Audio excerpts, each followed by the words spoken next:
Okay, we're both recording, we're both connected, and this is Here and Now with Steve Struggle of the great U.S. tradition of the Panthers, and myself of the great Jewish tradition of the Jewish Bund from my family from Warsaw, from the Warsaw Ghetto. So here we are. We've formed a revolutionary alliance here Yep. of two revolutionary movements. Well, revolutionary thought movements. We are a representative of the political theory, the thought that gave rise to the dynamic revolutionary movements of the Black Panthers and the Jewish Bund. This, I'm very sort of pleased that we're in our fourth year of broadcasting here on our dual platform of these historic movements that we represent. And the younger generations haven't a clue as to what has happened in the past, because they haven't been taught. They have not been taught, revolutionary history. No way. Yeah. They have not. It's quite apparent they haven't been taught it, and it's quite apparent we've got to find some way to get it taught or build organizations that will do that through part of their political work to organize for revolution. Yeah. I mean, that seems to be the only way to do it because I don't want to blame the parents per se, but they haven't taught them. No, they haven't. Believe, trust me, they haven't. And the mass media Ah, is going to support the ruling class. So yeah, you're right. A lot of things are not. A lot of history is being not used to serve the present. yeah. Yeah. I mean, like, what is a movement built with? It's built upon ideas. That's basically, like what a movement is. Right. And if they don't have the ideas of the past, like the younger generations think that they've invented it all, that they don't have to pay any attention to anybody who's older than 30 years or or what, what's the game? Like, is it for fun that they're running around, or do they really want to build a movement that is going to bring about, what they want? They don't know how to do it. And they're Yeah. not looking, they're not asking, how to do it either. They think they know it all, so, well, they're going to get lost and then they'll come running. Okay, fine. Now, what's happening here and there? Well, Trump or Trump, I just heard on Al Jazeera, is imposing 10% additional tariff on the NATO allies that are sending observer military to Greenland, which is its real name, uh, No. to uh, to sort of, symbolically tell the United States to back off. Well, I think that there was a discussion. The reason I'm interjecting here, because this is something that I've been studying kind of closely from different perspectives, and I think that the Europeans need to get a grip and realize the United States is no longer their friend. Hmm. They're not an ally. I will kick the U.S. military bases. I shut them all down. See, because if your ally is charging you money on your trade because he wants to steal your land, he said your ally is now your enemy. He's evil. I just see it as evil. So Europe needs to get a grip on the reality, as does a few other countries who I'm not going to mention right now, and realize that the United States is their enemy and at it, and they should send troops. As a matter of fact, if the United States attempts to take Greenland by force, Europe should go to war on the United States. They should just go to war. I'm advocating self-defense, a self-defense war. Hmm. You can't just still. I mean, you just grab the head of state and mm, put them in your jail. mm, What's next? What's mm, next? I mean, what? I mean, you're supposed to have some kind of. They should be kicked out the UN, as far as I'm concerned, mm, or a vote of censure in the General Assembly. You grab a head of state that you made up that you fabricated a case against. You bring them to your country, put them in your jails, and now you're telling another country, "We want your land. We're going to take it." No, mm, Europe should put troops there. They should put troops there, and they should throw down if U.S. tries to seize the land. They should throw down. I mean, that's the kind of war. That's a real inter-imperialist war there. mm, Yeah, that's your inter-imperialist war right there. mm, And the people of those countries should, protest getting at the U.S. embassies and tell the U.S. embassies to get out of here. I mean, sometimes you just gotta say, look, this is enough. And since they're both such good friends, NATO is simply something they should be either kicked out of or dissolved, which Russia and China would love very much. That'd be it. Great. I know his his proposals are so inimical to multilateral relations. And unfortunately, the American population is unable to even fathom. Well, I'm not going to say that, but large numbers of Americans don't know what's going on. But the polls say that Americans are against Greenland. They actually, some say they're against Maduro's being arrested. But I hope that Europe does take a stand, and maybe somebody can negotiate something. But if he sends troops to Greenland, Europe have to fight the troops. mm. To me, they just can't let the United States take their land. No, I don't care about the connection between Greenland and Denmark. I understand Denmark's got a funky connection with Greenland, but you can't just we need the land for our security, so if we're going to take it. Well, then what else are you going to do? That's called stealing. Yeah, well, I'm hungry. I'm gonna go in the store and steal. Well, I understand you're hungry. Yeah, I'm the store owner. I'm gonna stop you. So we have a problem here, right? Right. yeah, And who uh, gonna come? It's just I don't know. The U.S. is really showing an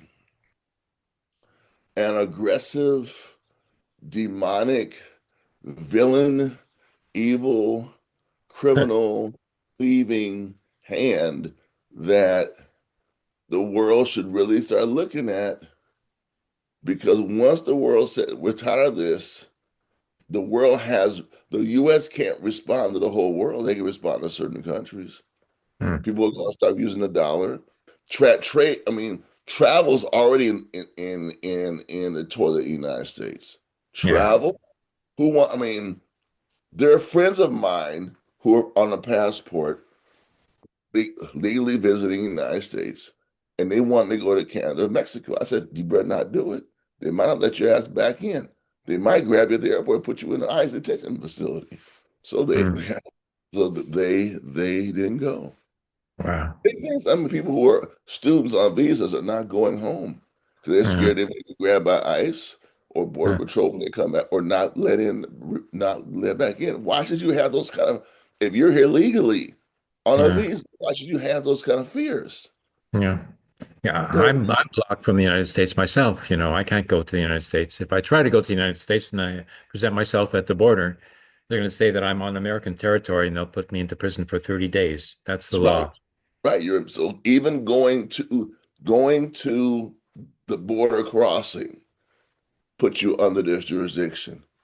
Yeah. One time I You- was passing through New York, on transit, and you don't have a transit, like in New York, at the airport, you have to sort of go out of, customs into the United States, pick and up then your come back in. bags, and then install yourself for the next flight, so when I did that, they said, "Oh, you're not supposed to be here," and then they put me into detention for 6 hours. I was in my leg was chained to a bench. I think I have a photo of that. Oh, And then, but they were very polite to me, like, they sort of, sort of considered that my record, like of dealing in marijuana and such at one point, to finance our political center here in Montreal, was, just a joke. In fact, like it's legal in Canada now in any case, so they didn't take it seriously. But because Canada handed over, the police record of all Canadian citizens to the Department of Homeland Security of the United States of America, all of a sudden, I'm Why? from the United States, just like Why? that. Why they can't give why they can't give the records of Canadian citizens of the United States? That was Harper from the Conservative Party. The Conservative Party has always wanted to become, make Canada into a continental appendage of the United States of America. And last election, the Conservative Party, they were sort of, into this whole MAGA trip. They were into, they thought they were Americans. And but then Trump opened his big mouth He sure did, and didn't said he? that he wanted to annex Canada. And then all of a sudden, Canadians freaked out and said, "No way, no way, Jose." And uh, and so the Conservative Party lost support, and they ended up losing the election, even though they were supposed to be uh, have they were supposed to have had enough support, to win the election in the polls preceding the election itself. But on the election day, after Trump's mouth opened up there, he lost by 1 percentage point in the popular poll. And the party that won the election, Carney, is the prime minister now, former chairman of the Bank of England and chairman of the Bank of Canada. Um, they took the election, but not with a majority. So they're dependent upon the New Democratic Party, the Social Democratic Party. They're dependent upon Green Party, which has 1 seat, and is planned to get the polls indicate it's going to be getting 2 seats. And then there's the Bloc Québécois, which is a left centrist nationalist party calling for the independence of Quebec, the uh, the French-speaking nation of Quebec, which is found here in the province of Quebec, as it's called. And so he lost. The conservatives and the Trumpists and the MAGA movement, they lost here in Canada. That was their first defeat. But, the United States, does not talk about that. No, no, no. There, nothing about, like the MAGA movement, like appendage in Canada having lost the election in Canada and turning the whole thing around against the United States. Now, as far as Greenland is concerned, Canada should be sending troops there to support the Inuit. That's an Inuit nation there. Right? Most Yeah, yeah, people it is. living in Greenland Yeah, are Inuit, that's right. like what Yeah, it's what just like a Americans call Eskimos. it's just like Alaska is to the US. It's really an Alaska move. Yeah, It's Alaska too, yeah, except Alaska was I was occupied by white Americans, and then they made even though it was bought from Russia, it was occupied by white Americans to yeah, make it Alaska. It yeah, was just a territory, land they had. Yeah. So Greenland is another Alaska. yeah. Yeah. And so So why that's don't they why I ask guess Alaska? Trump Why don't thinks they he ask can buy Alaska it. about it? Huh? Huh? So Yeah, what? but he's offered to buy it. Anyway, he says the United States needs Greenland one way or the other. Okay, one way or the other, One way quote. or the other. Huh? Yeah, here we go with this shit Okay, so again. he's offering to buy Greenland. Okay, what's he offering? He's offering $100,000 for every, like individual there. 100,000. That's cheap. Like you think they're going to buy a whole, island, largest island in the world, actually. You think he's going to buy that? It's 10 times bigger than England, and he says he's going to buy it. Like just because he's offering to buy it doesn't mean, that the offer's been accepted, but he thinks that any offer he makes has to be accepted. And if it's not accepted, then he's going to force them to accept it. Okay, that's what he thinks. Really? Okay. 100,000 cheap. Like so if he wants to get into a bidding war, like China can offer, $1 million per person, like, let's then they can start, bidding, on auction, like, and then, the Greenland is going to say, like, no way, we don't accept your offer. Okay. So why does Trump want Greenland? Why does he call it, essential to the national security of the United States of America? Because he wants to set up, this golden dome. Like what do they call it golden for? Like they're losing all their gold. Anyway, so he wants to set up a golden dome as a defense shield against any possible missile attack from Russia. I don't know why he's expecting Russia to attack the United States of America, perhaps because he is planning to attack Russia and Exactly. he wants to Exactly. prevent a retaliatory attack from Russia. So he wants to be in a position in which the United States can dominate, be a world dominating power again. And he wants to set up a golden dome with, defense missiles in Greenland, way far in the north there, so they can stop missiles, any possible, retaliatory attack from Russia against the first strike from the United States of America against Russia. Okay, he wants a defense against that. Okay. So they want to set up a defense missile base in the north there. Okay. Now, even in Canada here, we wouldn't allow U.S. missiles in here. In fact, I stopped the U.S. cruise missile from being tested in Western Canada with a peace camp on Parliament Hill in 1982 to 1983 to 1985, for which I was imprisoned. And that's also part of my record, which is why I'm barred from the United States. And like Canada's not going to accept, like US missiles in the north of Canada as defense shield for the United States of America, because this would make Canada a target. And Canadians will not accept that. Canadians do not want US missiles in Canada. This was a big issue in 1950s as well, when the Diefenbach government and when the prime minister of a conservative party went nationalist and said, no, no US missiles. Because the United States wanted to install the Beaumark missile, as it was called at that time. And Canada said no. Even the Conservative Party said no. And because it would make Canada into a target. And, they weren't interested, Canada's not interested in defending the United States of America because they know the US is, provocative power and they don't want to become involved in war games of the United States. Okay, so now the United States thinks they can do the same thing with its Golden Dome set up in Greenland, but they're not going to get away with it. And, people are not, like into, uh, setting up a U.S. military base, that will defend it against, retaliatory attack after a first strike capacity the United States wants to have over Russia and China. Yeah. So Greenland is very important. Yes, but they're not going to get it. No way. No way, so to say. I think it's gonna be harder. They might get Alberta if Alberta votes for independence. They Hmm. might get Alberta. That's where when I read about this, that's why I wanted to show it on the screen, but I can't show it now.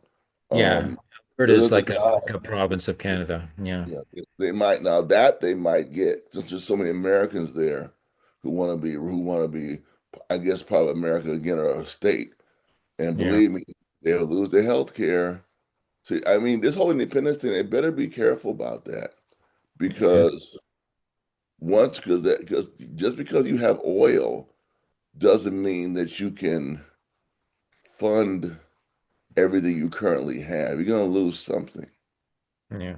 There are benefits to being part of a bigger country, like it or not. Yeah. And I would think that they would, unless someone's really thought this out.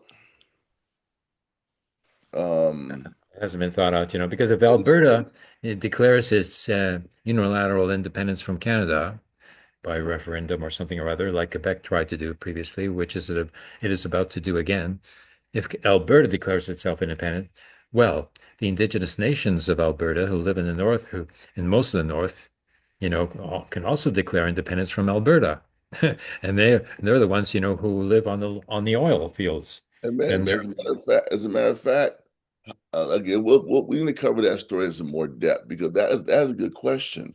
Would those native lands automatically be would their sovereignty then switch to Alberta, or would they be independent of Alberta? That's a good question. Yeah. So if Alberta can declare independence, so can they, you know?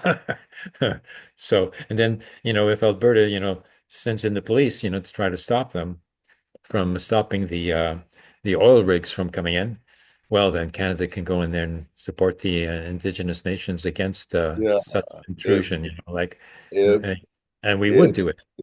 and will the natives have the right to vote in this referendum? This is a lot to ask because I would think I wouldn't go with the independence if I were the native. Unless I'm not a Canada, I'm not native, but anybody who I hate to say it, but they're mostly white people. I hate to bring color of skin in the situation, but I would not trust them Hmm. until they show me they can't be trusted. And also, they're very concentrated. They don't live in the city. They don't live on the land. They live in the city in the Yeah, south. And then they claim, to have control over the whole territory. Huge territory, like it's not Canada's very much bigger than the United States, of course. yeah, it's much bigger. I mean, yeah, it's I mean, and I want to explain why I said they're white people, because part of the part of the part of the way that this world is really screwed up is how the descendants of Europe have have have gone all over the world and in most instances have brought plunder and evil and bad situations to the native people. There Yeah. hasn't been, I mean, that's just they, let's say they would have been black people from Europe. It would have been, whatever they would, that's how you identify the settlers, unfortunately, is their color of skin or their ethnicity. It's kind of how it's done, Yeah. really. I mean, that's kind of how it's done. Even Mm. when black people went to Liberia as part of the colonization society and set up Liberia as a place where blacks could go to get out of slavery, it still was a form of colonization of the land. And the people who did it were of the mixture of the African tribes that came to the United States. So it means there is an identifiable characteristic to it. So I wouldn't try to be anti-white. I'm just saying I would be cautious of those people, of any movements they have, Mm. will say, we're your friends. Mm. Mm. Yeah. I would be careful. That's just me. And not There's a because certain. of the color of skin, just because, Mm. the history of being stabbed in the back and being um, lied to and fooled and manipulated. Who's to say that the Aboriginal people of in that territory called Canada will get the same deal? Who's to say? You don't Mm. know what they're gonna do. No, you don't. Mm. Why should you trust them? Oh, yeah. Yeah. I mean, Because the I'm just saying, Indians were genocided in the United States. In yeah, Canada, they weren't genocided, they were just enslaved. right. So you have a, I'm saying, be careful of people who carry alms and food. Who and have. I mean, I would really love to do more research on what is the status, the real status of the natives, of the indigenous people in Alberta. What's their real status? Hmm. As Hmm. far as where they live, are they in reservation? And it's just the whole thing. Because the belief is that Canada has, quote, done a better job, end quote, with native rights than the United States. That is the current myth, be it true or not. I don't know if it's a myth. So how There's is the biggest differences, are that, Canada hasn't been able to get away with, taking over the indigenous lands, to the extent the United States has, because Canada didn't have as many settlers coming there from United States, from Europe, like, the German Americans, unemployed German American Germans, who came to the United States, for free land and took over the whole Midwest, which are all majority German American now. That's a nuance that should be introduced, when talking about, the white colonialization, because the United States, it had a dual sort of, like aspect to it, which is now playing out in terms of the difference between the Republicans and Democrats, because the Republicans are now representing the German American population, which is 26%, And the Democratic Party has represented the Anglo-American population, settler colonial population, which represent 27%. But they look like they're majority, in New England, where they're called Yankees. The reason they're called Yankees is because, they're not German Americans, they're Anglo Americans, and they've always had been, competitive with each other. And now, the German Americans, they want to have, the upper sort of echelon of the American economy in their hands, whereas previously it was in the hands of the Anglo Americans. So that's where that game is playing out. Now, Canada has something which is not very well known, because there's uh, two territories in the north which are now autonomous, which are now, majority indigenous, territories, and they're Right. huge territories. They used to be called the Northwest Territories. Now they're called the Yukon, and I guess the other one is still called the Northwest Territories. And they even have their own autonomous legislatures, so they have, a degree of independence, much like in Greenland, which is an autonomous territory of Denmark, in which they have their local legislature, which is, of course, majority Inuit. So, these territories, have their degree of autonomy, which is ignored entirely by Trump in his calculations there, because he doesn't take into consideration at all, that this is an autonomous Inuit territory. And Well, I think this is why I have been stressing the need to have this conversation in the United States. uh, You just said something that could fuel anti-Greenland secession opposition. Here we go again with the United States attempting to occupy native lands. yeah, That's what it is. yeah, Then we get right down to the core of it. Again, United States want to seize native land, a land of another population of people. They're not the United States. They're not that's what this is. it's That's not what it is. Denmark, it's not Canada, it's Right. Greenland. Yeah, Right. It's not Denmark. It's not Canada. It's Greenland, which is has indigenous people there. yeah. That's that's the hallmark of the U.S. territories. Because Hmm. one thing the United States, even the left, does not talk about is the United States is an empire. It's not just the 48 Alaska. How they get Alaska? They bought it. How they get Hawaii? They stole it. Hmm. So every place the United States, quote unquote, has gotten from 1619 has been gone through force of arms, stolen treaties, maybe land purchases with Louisiana Purchase, that kind of thing. But That's Andrew Jackson, I think, was the one who, pushed the expansion of the United States into the Mexican territories yeah, yeah. of the western So states there. it's more expansion, and this is why I want to have this discussion, and it's not being had in the United States among the so-called left, and I don't know why. Yeah, yeah, We're the only ones doing it. I'm telling you. Show me the yeah, group doing it, and I'll shut my mouth, and then I'll have them join the conversation yeah. because this is wrong. This is evil. This is just the good old Uncle Sam stealing somebody else's, want to steal someone's land. And he'll promise to pay the money, and he's not going to pay it. Why? There's no tree they've ever kept with non-Anglo people. They don't keep the treaties. No, they don't. Yeah, that's That's right. the history. That's the Yeah, history of dealing with the indigenous populations. They never keep the treaties. yeah, And we yeah. need to say that. I read that this Andrew Jackson there, who Yeah. occupied the Mexican territories and turned them into U.S. states of what, California, Texas, Oh man. Oklahoma, Whole lot. Arizona. Yeah. Yeah. Yeah. Okay. So he was the one also responsible for canceling the law which granted liberated slaves the 40 acres and a mule.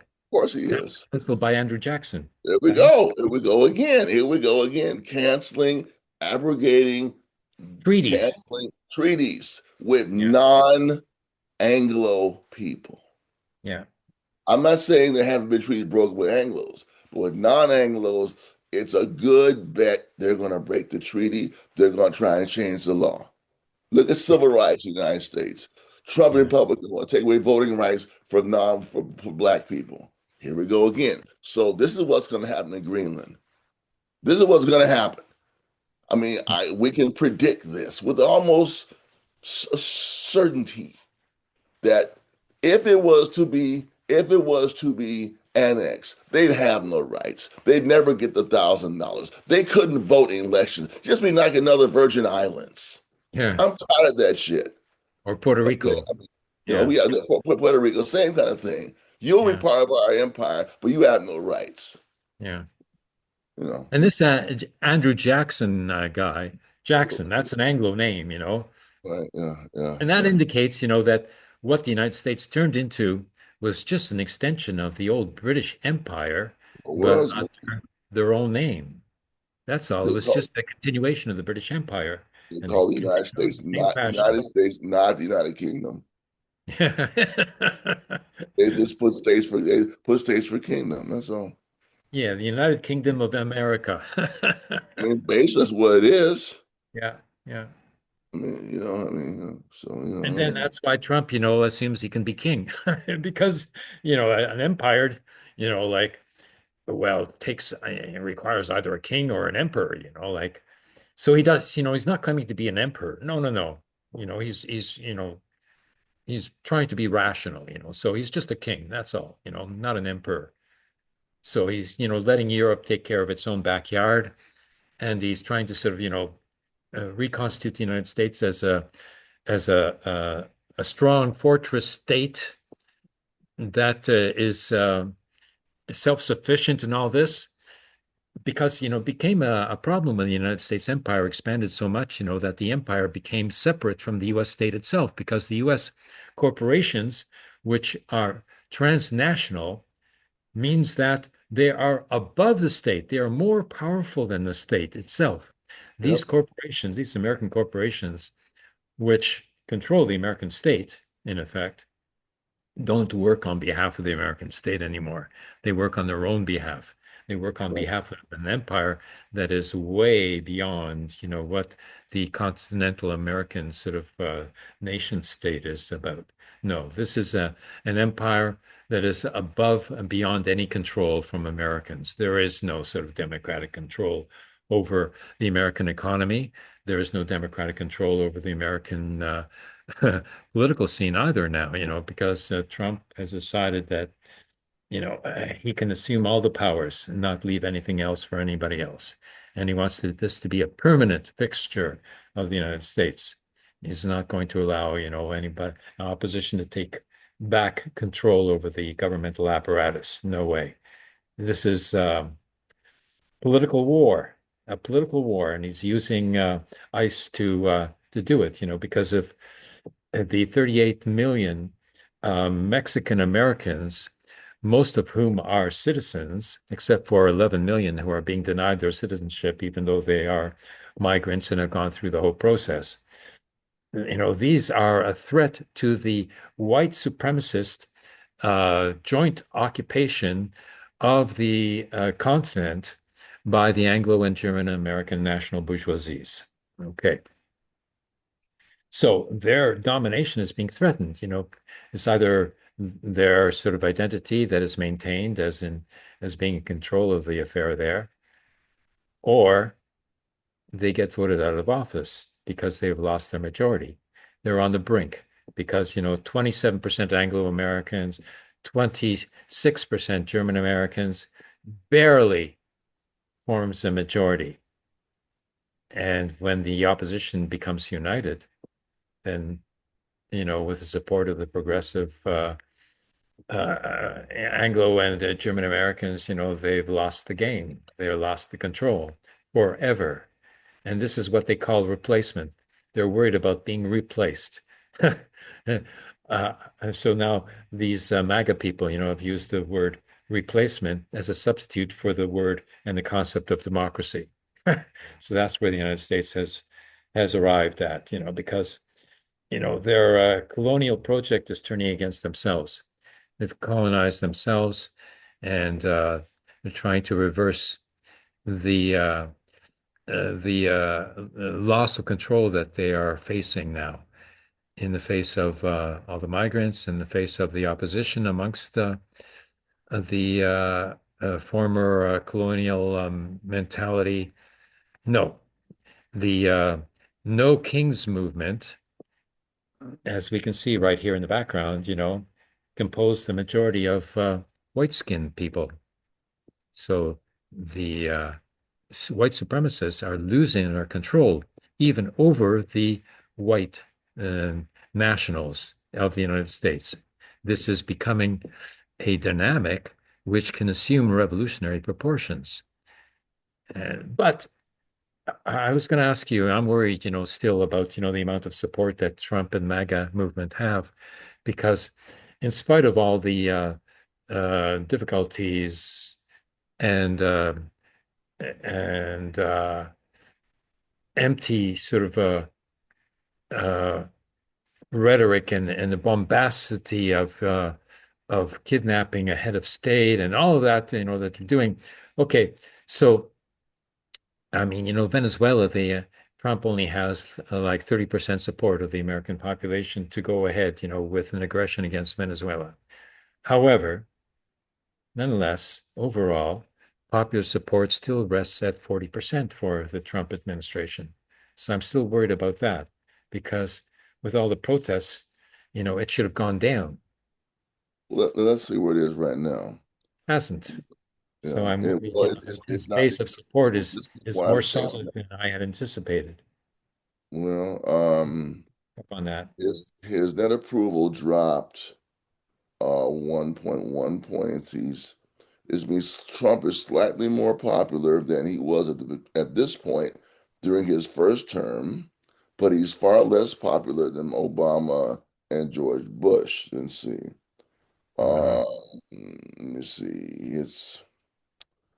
Let me see. So we have nine minus 18 minus 21. Let me see here. Look at some more stuff here. Updated poster readings.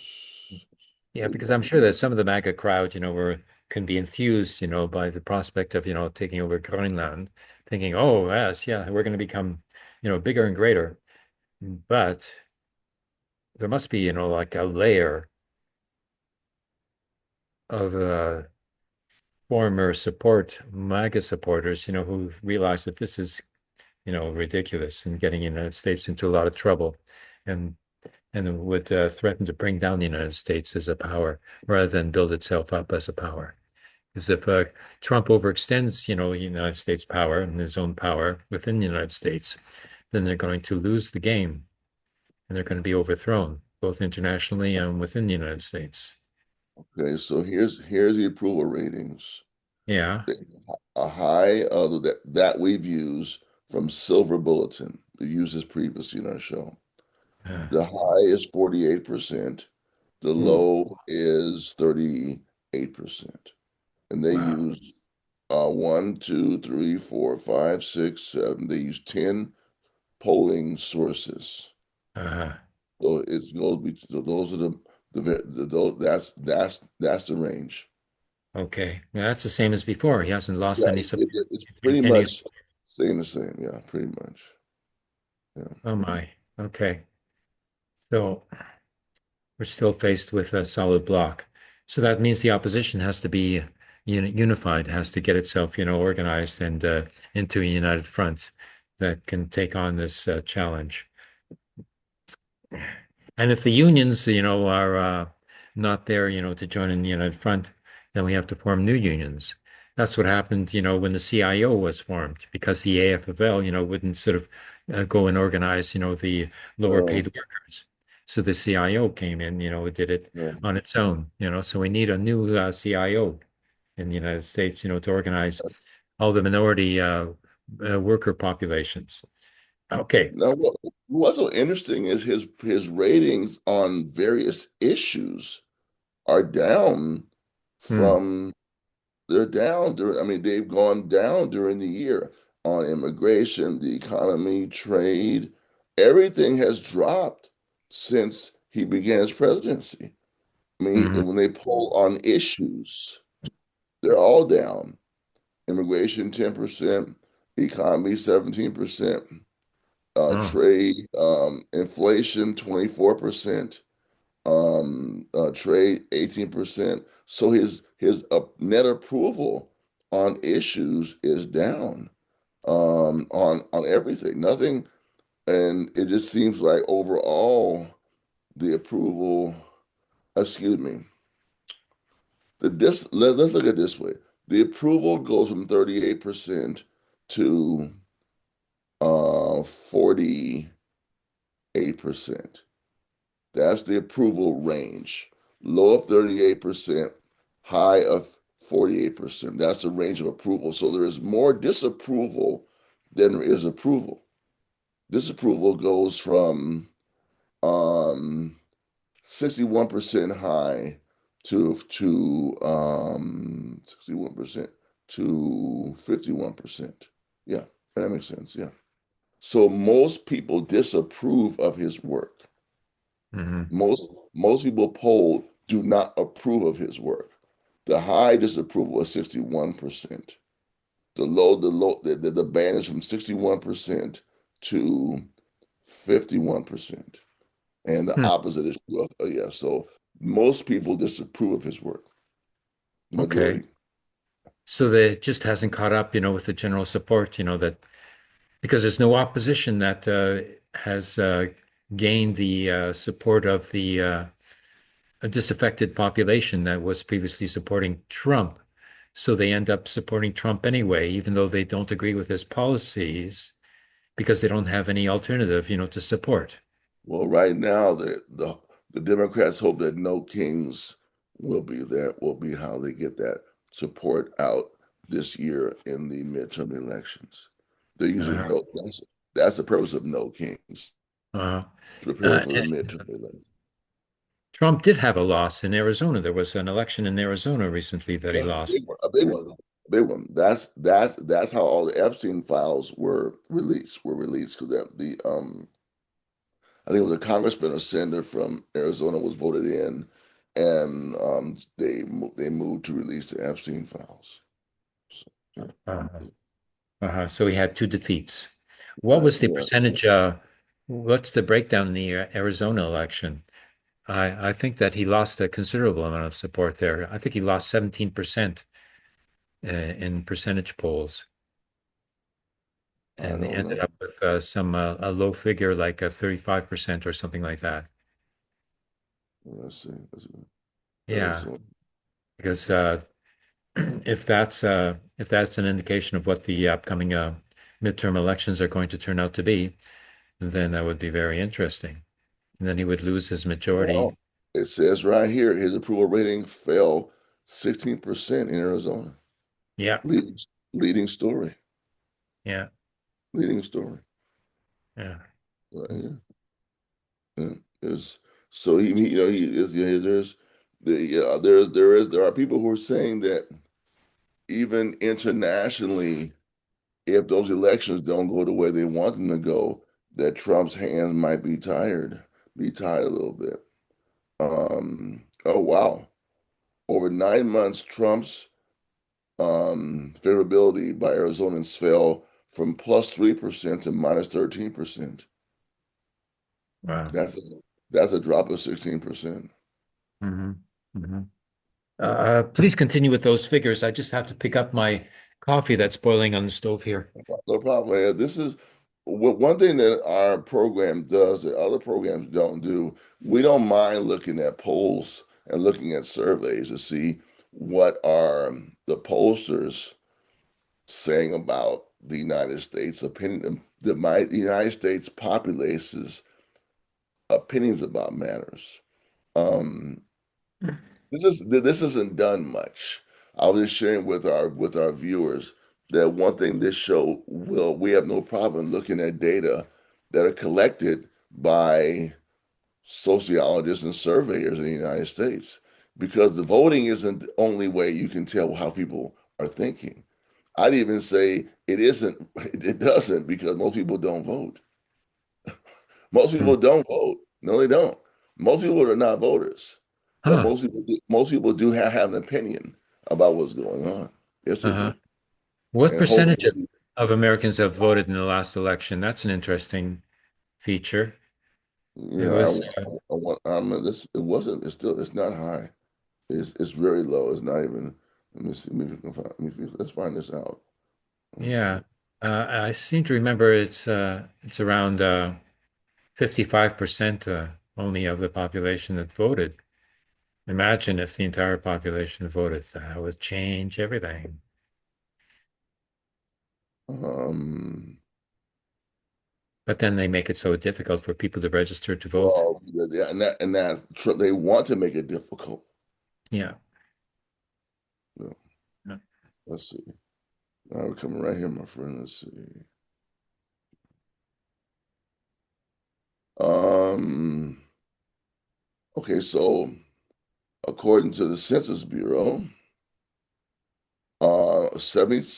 73% are registered to vote, other people who can vote, and 65% voted, which is, not, for American, I don't know how that compares to other um, elections.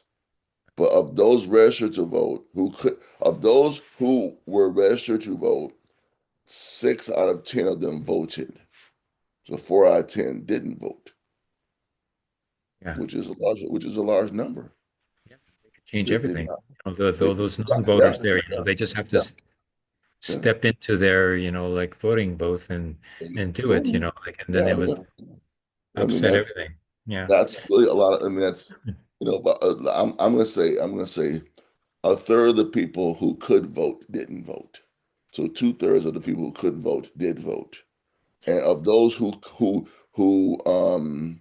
could vote, 75%, those who could be registered to vote, 25% are not registered to vote. So you still have significant people who are not registered and who don't vote. Between a quarter and a third of Americans are either not registered or who don't vote, which is a lot of people.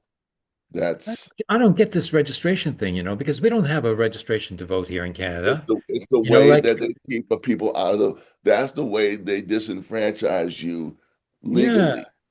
yeah, because here, like, the address that you have registered with the government, to receive your tax information, for instance, that means you're on the voters list, that your address is there, like your name is there, No, you're no, automatically on the voters list, no, there is no The only time automatic. you change it is if you move, then you give your new address and then they change it automatically. You don't have to America register.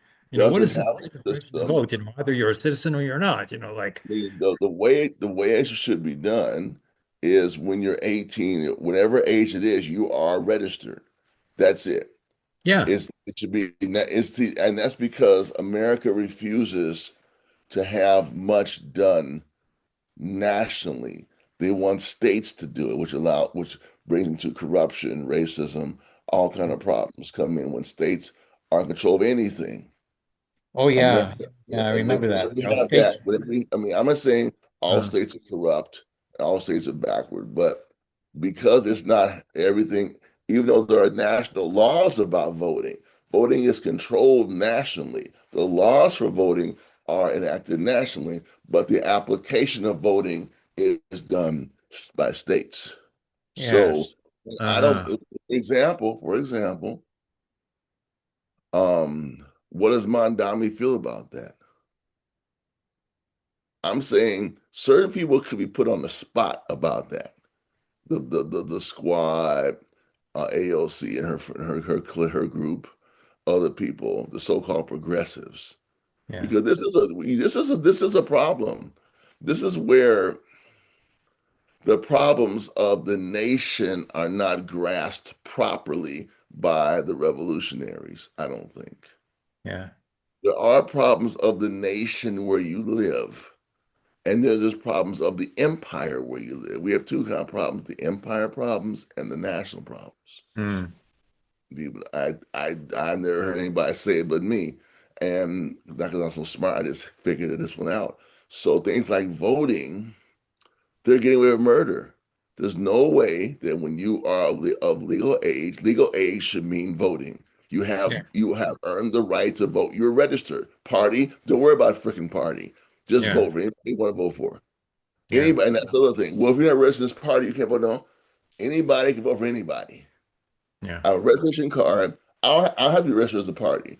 I'm a U.S. citizen, or I have a green. How people with green cards can they vote? Answer the question. I mean, I'm saying, again, it's Mm. not even discussed. Yeah. If I have the right, if I have my birth, let's just say it's just people who have birthright citizenship. That's fine. Let's just say it's them. Yeah. When I'm a certain age, I can vote. Period.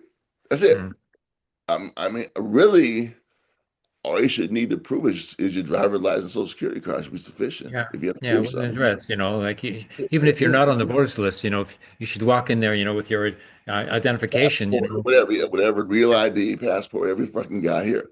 That's they it. should accept it. That's it. Yeah, and I can vote for anybody or anything I want. So the issue of being in a party has to end because they do remember, this came from the founding fathers. They were a bunch of crooks and liars and evil. I see, and you can't in America you can't say they were evil because everybody's, oh no, Yeah.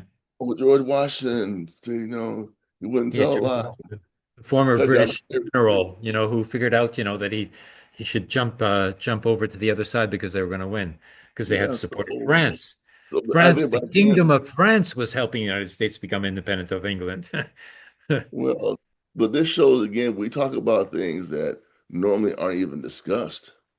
And we have to look at why it is why do we still have trouble getting people to demonstrate or somehow show opposition outside of voting? Because voting is it's kind of like once every 3 or 4, that's not a regular opposition movement to vote. Yeah. No, it isn't. No, it isn't. I mean, you want to bring something down, you got to be more than voting once every 3 years. Yeah. That doesn't. And voting itself, is a questionable way to implement democracy, because what does it mean? Like voting, one day you get a choice, and after that you have to submit. You know, whoever, like wins has the Oh, absolute power, and that's it, that's all, like you have no other oh, say, and they can do but let, whatever they want, because they've been elected, therefore they have, the power, and they can decide for mhm. themselves, what this even if they've Right. promised, otherwise, they can still change their mind, and just do whatever they want, because But they're elected. look at That's, this. This is the so, way democracy works, supposedly. this is so interesting. According to census, who are the majority voters? Women are Oh, majority voters by 4%. huh. And then people with advanced degrees, Uh, 82%. yeah, 82% are beyond a BA. yeah, 77% with a BA. yeah. 52% of high school graduates. So who's not voting? The Uh, working class. yeah, yeah. Ah, Half the working class ah. is disenfranchised, really. 52% of the working class. So 48% of the working class is who is registered to vote don't vote. Yeah. Wow. PhDs and master's degrees in the majority sector of that population vote. Yeah. Nine out, at And that least eight and sector, a half. like is screened, like only certain people get through those, processes, of a higher education. One, you need money. Two, you need to be approved, by a professor, who has, their True, political true, prejudices, and you can't, true. write a dissident, material. And if you do, you lose out. Yeah. So But it's all, those are the ones of those who are registered, those are the ones who are voting. yeah. Mass bachelors and PhDs.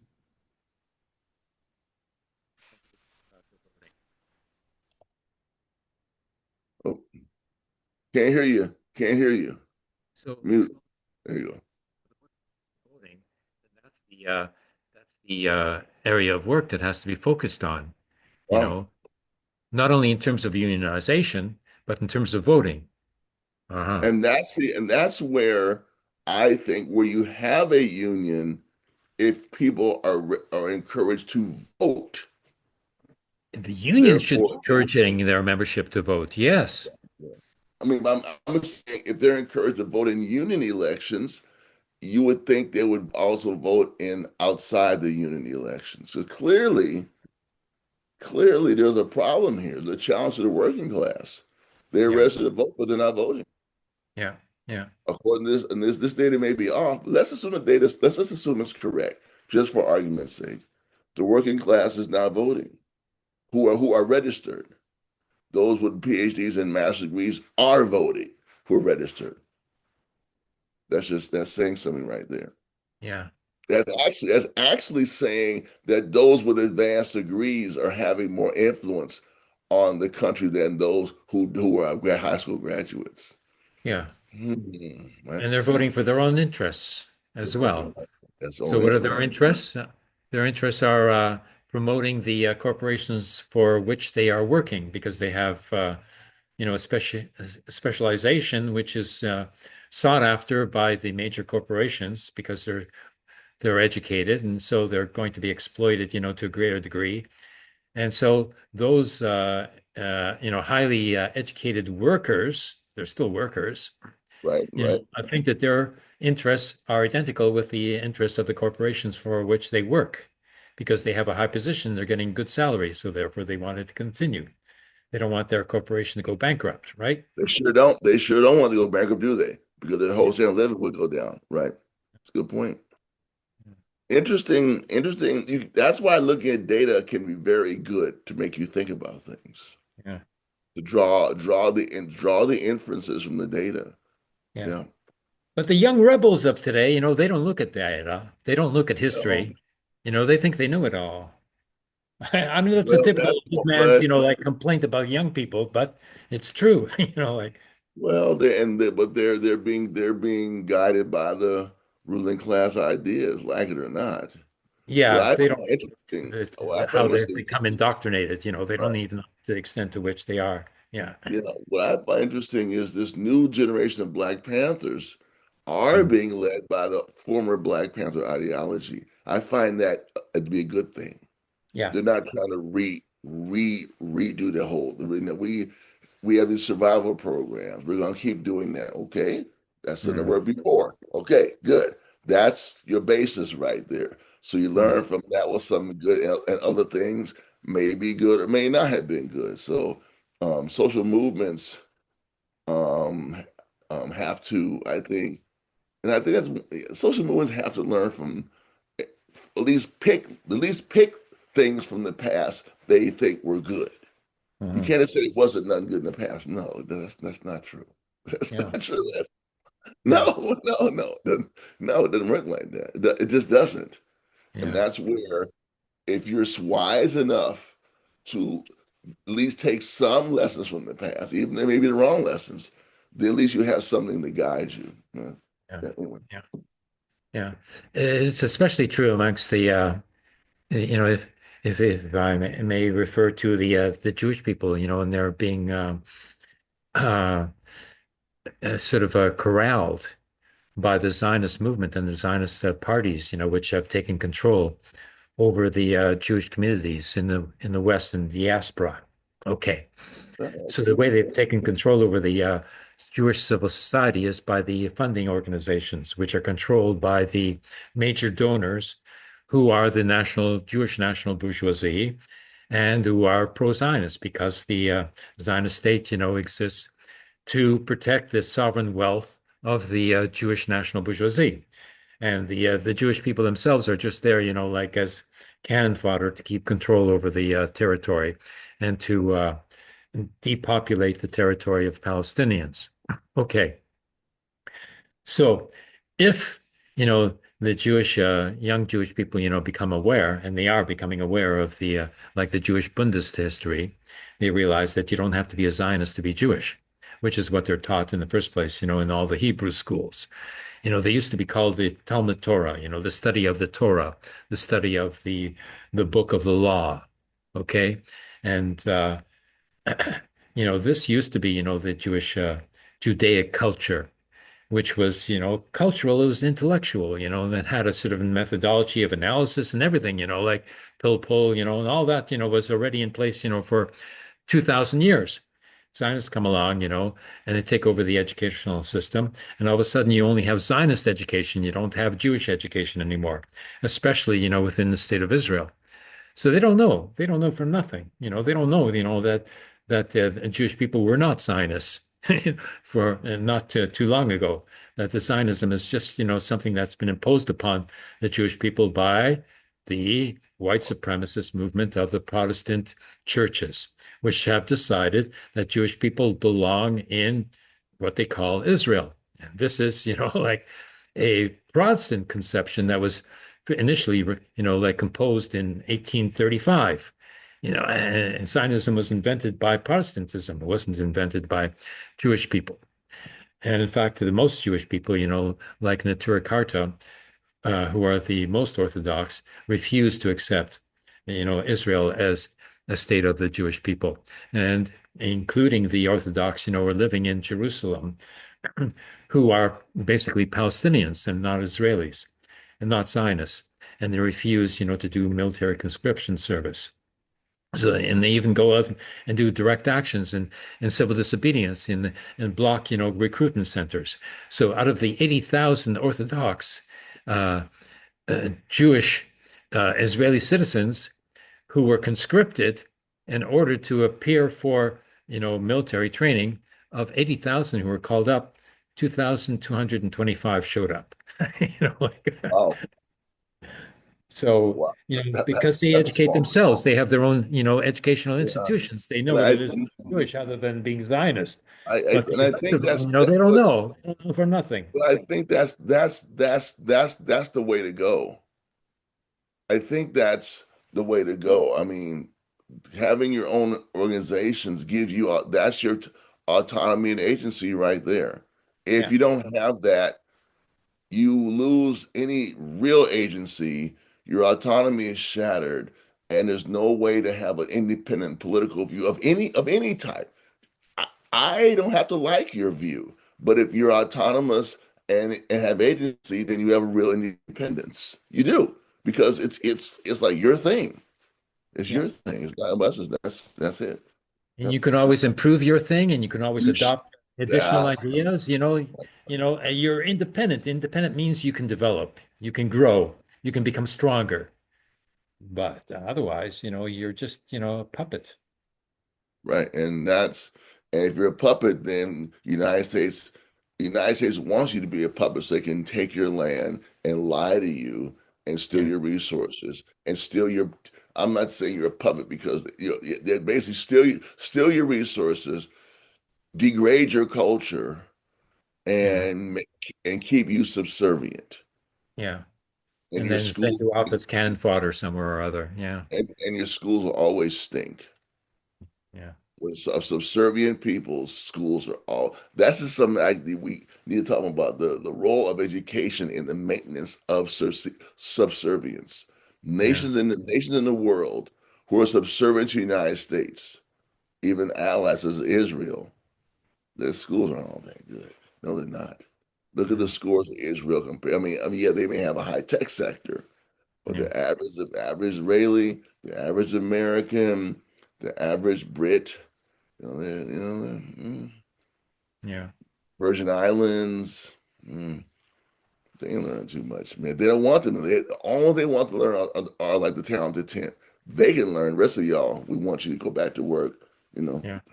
And Even so here that's a in Quebec, which is the most open, political scene, in all of Canada, even, compare, like when I did my PhD thesis, as an anti-Zionist, polemic, in which I analyzed, what it is to be a nation, analyze what a state is, analyze the difference between Zionism and the Jewish political culture.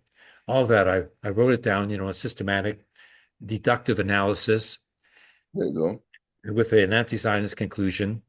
And boy, did I have trouble getting that through. Like my thesis director, he was in agreement.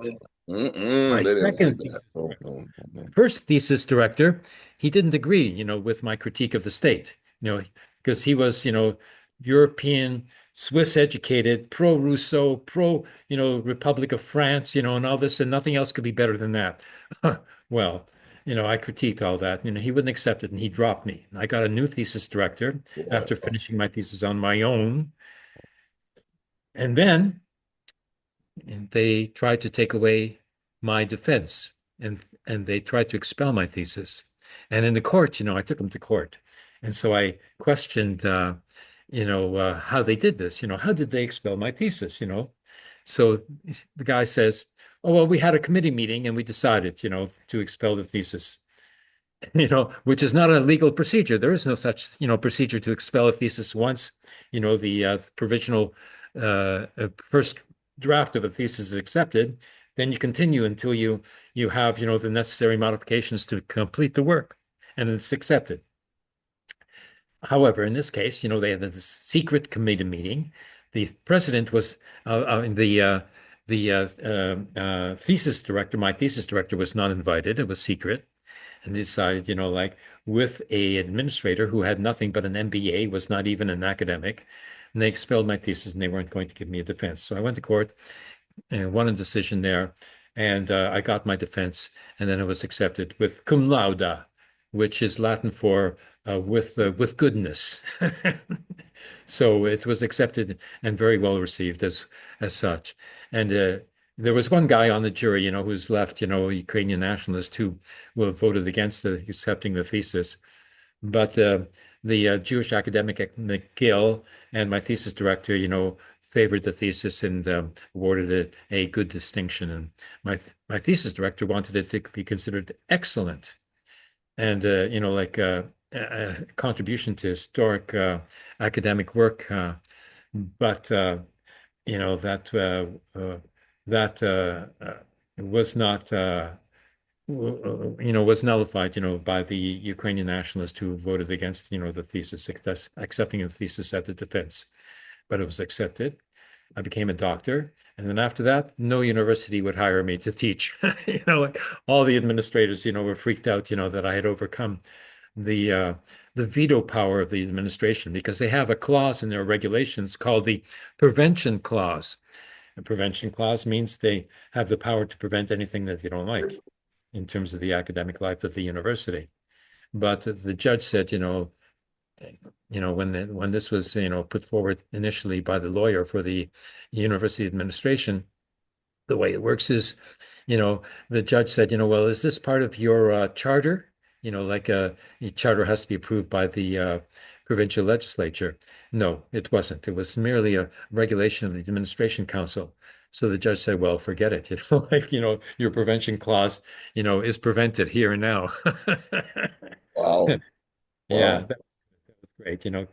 Like Quebec, legal process, is very progressive, especially after the Quebecois French-speaking people took over, the judgeships and others, But before that, it was only the Anglo-Canadians who had control over the judges, and then they let in a few Jewish people. Then finally, the Quebecois, said, "Well, if you don't let us become the judges, we're going to quit and become independent."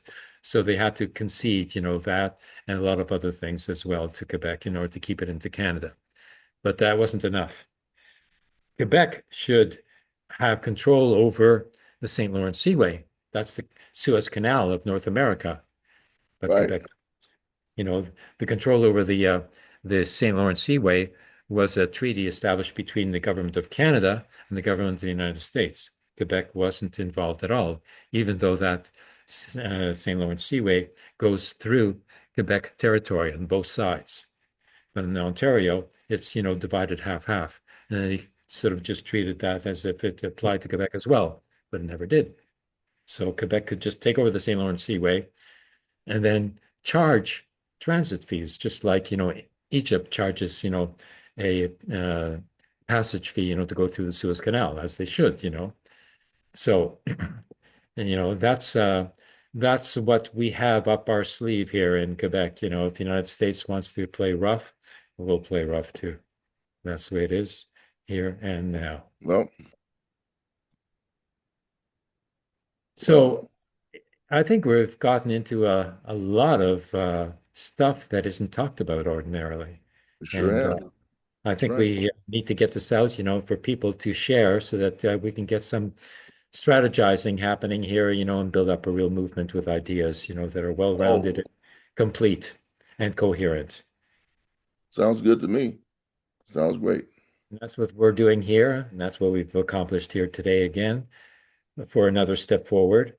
And looking forward to meeting up with you, Steve, again next week and having these wonderful conversations, which are very stimulating and certainly indicate, how you can build a transformative political program and movement. And that's what we've done here now. Thank you.